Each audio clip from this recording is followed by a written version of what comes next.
Go for it. All right. Hi, everyone. This talk is it's a condensed version of an earlier talk, so that's why there's like slides and stuff. Basically, the idea here is don't leave parts unknown. It's a recipe for ethical documentation. Who am I? I'm this guy. I'm a backend engineer, and also I do a lot of security things for a company called WeTransfer in the Netherlands. It's not very interesting. What is interesting is good documentation. You may think, oh no, that's not interesting, but trust me, it does. Our jobs as developers and people who are interested in making things better for our coworkers and our users are easier and more interesting if people are able to do security things for themselves. Or anything for themselves, really, but because this is a security conference. Woohoo! The more people get security, the more people are able to pick up things that we're working on, projects that we're making, tutorials that we write, the more people are able to implement things. And it becomes less and less of our job to say, oh no, there's a header missing, whatever. The things we get to tackle become more interesting, and the things that other people get to deal with to come at us are also more interesting and more difficult. So net profit, right? So how do we do that? So I think, I don't know, this guy, Anthony Bourdain, sadly he died earlier this year, but he really had kind of this, over the years of his growth as a person, he became well known for meeting people where they were.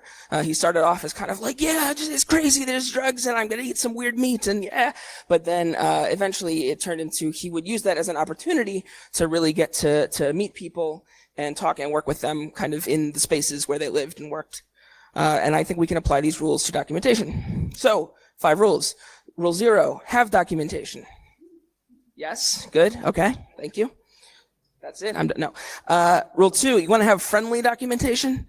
I think you should avoid, there was a really good tweet and I can't find it anymore and it's killing me, but the idea was you shouldn't, in your docs for your projects and your things, you should try to avoid words like easily or obvious, or as you can see, did you guys see that thing with the, last night? Anyway, you can use this and just log in, it's great. But there isn't that for people's brains. You should be as explicit as possible. Consider your naming. The AWS documentation, sorry if anyone who works on that is here, but it is a great example of how not to do that. They have like 15 different things that all have exactly the same name.